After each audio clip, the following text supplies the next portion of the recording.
आज मैं आपको बताऊंगा कि गुलदाउदी के एक ही पौधे से दोबारा फूल कैसे लिया जाए। सबसे आसान तरीका बताऊंगा।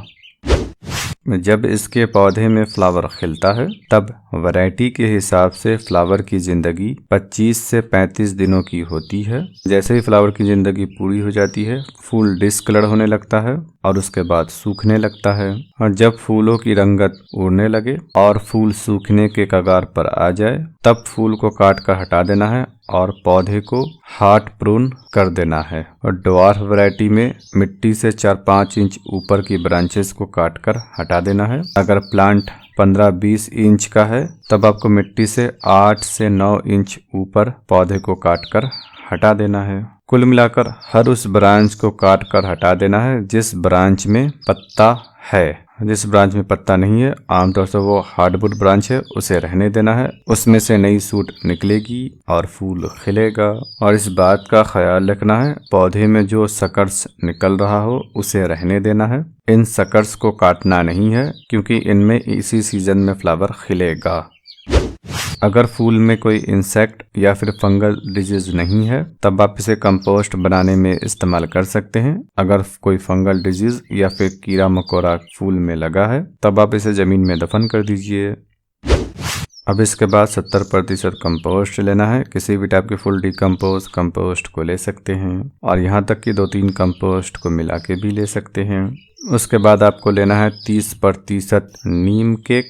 अगर आपके पास नीम केक नहीं है तब आप इसकी जगह पर भी कंपोस्ट को ले सकते हैं, लेकिन बेहतर है कि आप नीम केक का भी इस्तेमाल कीजिए। अब इसमें हर एक 10 इंच के गमले के लिए 1 ग्राम DAP को भी ले लेना है। अगर आप 10 इंच के 10 गमलों के लिए इसे बना रहे हैं तब आपको 10 ग्राम DAP लेना है। इसे अच्छी तरीके से मिक्स कर देना है।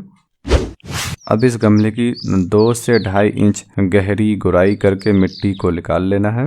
जड़ टूटती है तो उसे टूटने देना है। निकाल लेने के बाद इस 8 इंच के गमले में और 2 मुट्ठी इस मिक्सचर को डाल देना है। और जब हम इसे डालेंगे तब सीधे तौर पर जड़ों को खाना मिलेगा और इसका फायदा ये होगा कि नई सूट निकलेगी और उसमें फ्लावर बड लगेगी। इस मिक्सचर खाद को सिर्फ एक दफ़ा देना है, बार बार नहीं देना है।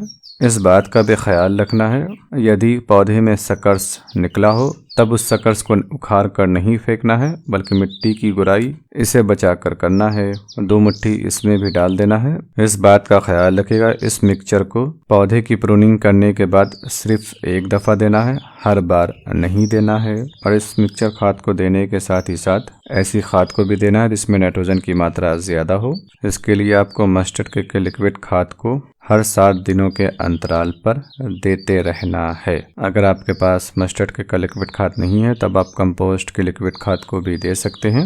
मस्टर्ड के लिक्विड खाद के साथ ही साथ अगर आप बैलेंस्ड NPK 19-19-19 को या फिर 20-20-20 को 1 लीटर पानी में 2 ग्राम को घोलकर इसके पौधे के ऊपर हर 7 दिनों पर स्प्रे करते हैं तब आपको कम वक्त में रिजल्ट मिलेगा। मैं NPK और मस्टर्ड के दोनों को दूंगा और दोबारा इसमें फूल फरवरी और मार्च महीने में खिलेगा।